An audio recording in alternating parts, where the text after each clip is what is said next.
his early 20s, anger lived inside South like a stubborn fire. That afternoon, the sun burned the earth. His farm had failed again, and hunger twisted his stomach.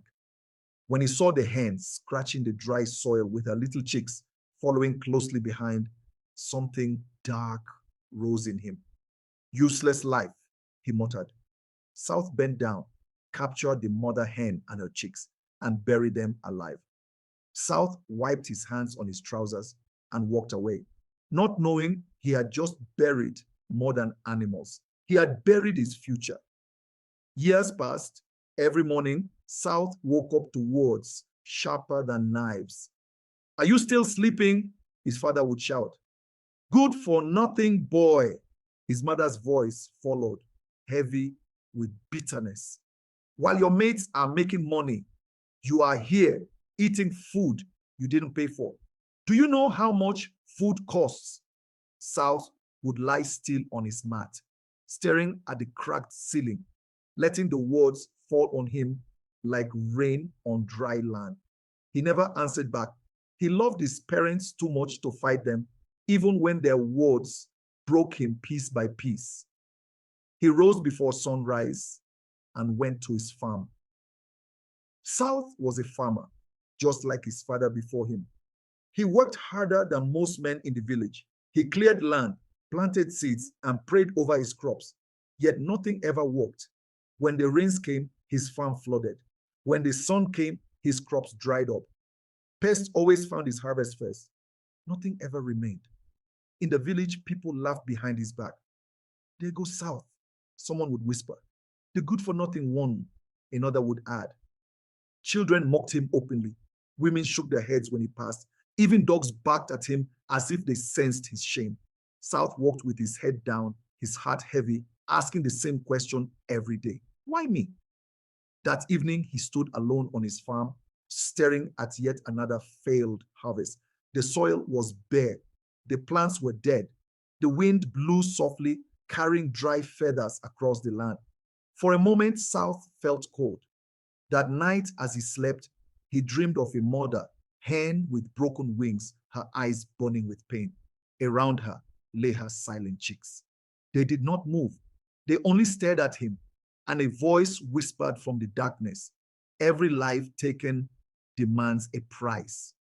South woke up screaming, his body soaked in sweat.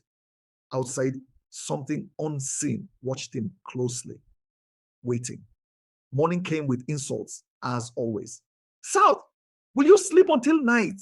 his mother shouted from the cooking area. "A grown man with no shame," his father added coldly. "Other people's sons are building houses.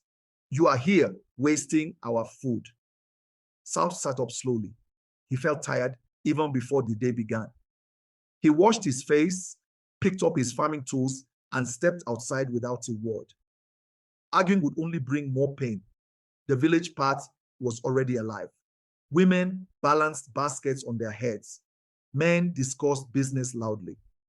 As South walked past, conversations dropped into whispers. "Isn't that him?"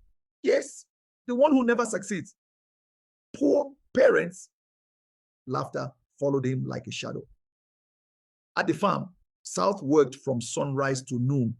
He dug, planted, and cleared weeds until his hands ached. Sweat poured down his face, soaking his clothes. When he stepped back to look at his land, his heart sank. The leaves were yellow again. Some crops had been eaten overnight. Others were bent as if something invisible had crushed them. South fell to his knees and pressed his palms into the soil. "I work harder than anyone," he whispered.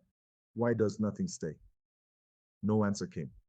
In the afternoon, he passed the village square. A group of young men his age were laughing, counting money, talking about weddings and new lands. One of them noticed South and smiled cruelly. "Ah, South. Still farming hope," the man said. The others laughed. South forced a weak smile and kept walking. Inside, something shattered. By evening, hunger burned his stomach. At home, his parents argued about food. "This one eats like he produces," his mother complained.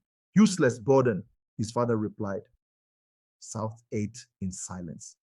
That night, he lay awake, listening to the sound of crickets and his own thoughts. Maybe they are right, he thought. Maybe the world would be better without me.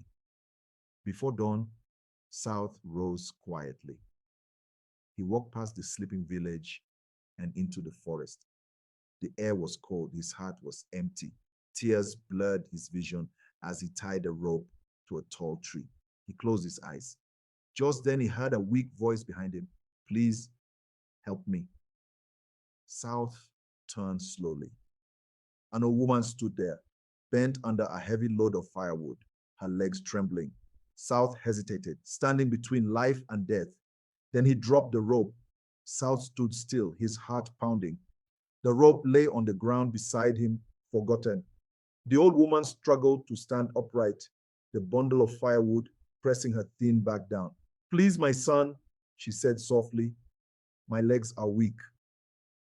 For a moment, South almost walked away. His pain screamed louder than her voice, but something deeper, something human held him back. He stepped forward, lifted the heavy load from her back, and placed it on his own shoulders. Come, he said quietly, I will help you. They walked slowly through the forest path. The old woman's steps were careful, measured. She studied South's face as if reading a book written long ago. You carry more than wood, she said. Your spirit is tired. South swallowed hard. I am tired of living, he replied. She stopped walking. Yet you chose to save me, she said. That is why you are still breathing. They reached a small clearing. The old woman sat on a stone and sighed. Then she looked straight into South's eyes. South, she called. His blood ran cold. How do you know my name? She ignored the question. Long ago, you acted in anger. You destroyed a mother and her children. That day, you broke the chain of life, and the earth turned its back on you. South staggered back. His mind flew to feathers, blood, and silence. I didn't know, he whispered. I was hungry, angry. I know, she said gently. But ignorance does not erase consequences. Tears streamed down South's face. Can it be fixed? The old woman reached into a cloth bag and brought out a simple bracelet, dark and worn. Wear this, she said. Do not remove it. Kindness opened the door. This will guide you. South took the bracelet with trembling hands and slipped it onto his wrist. It felt warm, alive.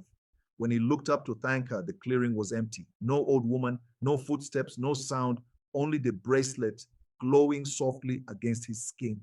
And far away, something ancient shifted.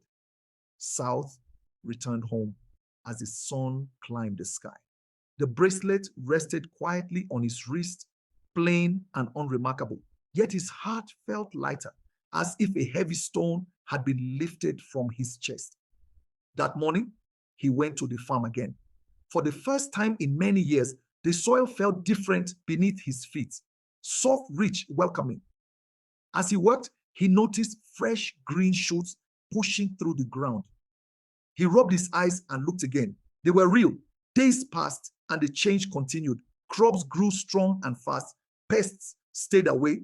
Rain came at the right time, and the sun no longer burned his land.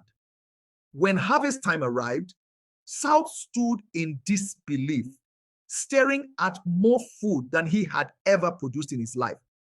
People noticed, is that South's farm? How did this happen? The same good for nothing.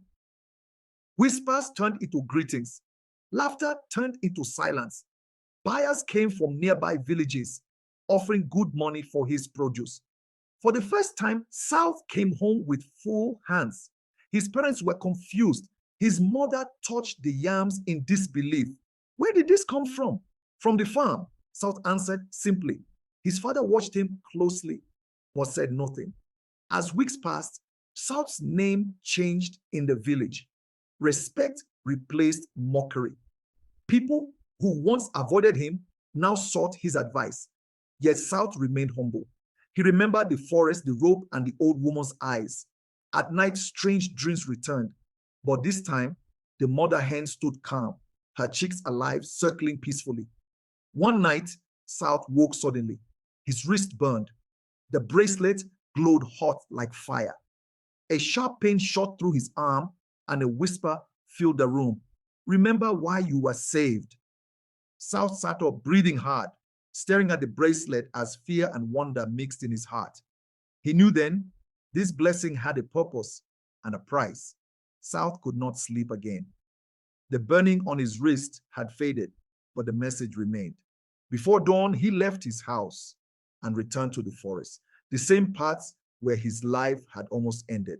The air was still, heavy with memory. Come out, South said softly. I am ready to listen. The old woman appeared as if she had always been there, sitting on a fallen log. Her eyes were calm, deep, and knowing. You remembered, she said. South bowed his head. You saved me, but I feel this is more than wealth. She nodded. Everything in life is balance. When you destroyed life in anger, your own life began to dry. When you chose kindness, the earth opened again. She touched the bracelet gently. This is not magic. It is a reminder. Respect life. Be humble. Give where you once took. Tears filled South's eyes. My parents hurt me with their words. The village shamed me. And yet, she said, you did not return evil for evil. The bracelet grew warm, then cool. Slowly, it loosened and fell from his wrist, turning to dust. It has done its work, the old woman said, and vanished. South returned home changed. He forgave his parents, cared for them, and shared his harvest with the poor. His success stayed, not because of a charm, but because his heart had changed. The village no longer called him good for nothing. They called him wise. Moral lesson. Every action carries a consequence, but kindness and humility can heal even the deepest cause.